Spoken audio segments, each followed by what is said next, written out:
There have been times in my life where I've justified some pretty bad behaviors.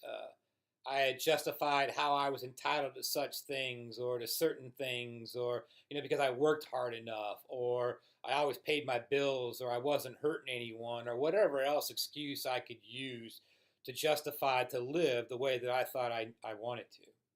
And it's hard enough to deal with our own thoughts and minds at times, and it's really hard when facing false teachers who support our poor choices, whether it be our favorite Twitter person or our favorite political pundit or whatever the media wants to try to tell us is okay. And the book of Jude warns against false teaching. In fact, Jude reminds us of how false teachers reject the truth and authority of God. Jude writes in verses 10 through 11, "But these people blaspheme all that they do not understand, and they are destroyed by all that they, like unreasoning animals, understand instinctively. Woe to them!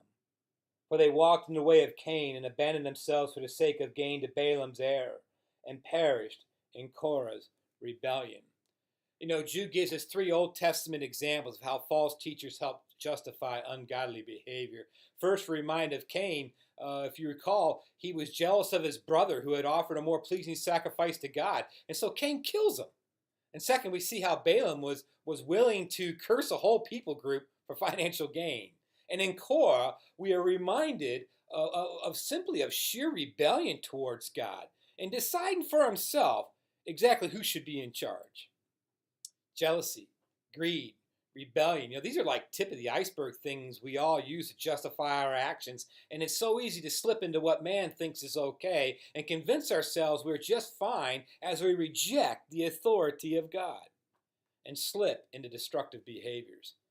But we need not perish, because God has made clear the path we are to take. God does not hide it. Truth is found in his word.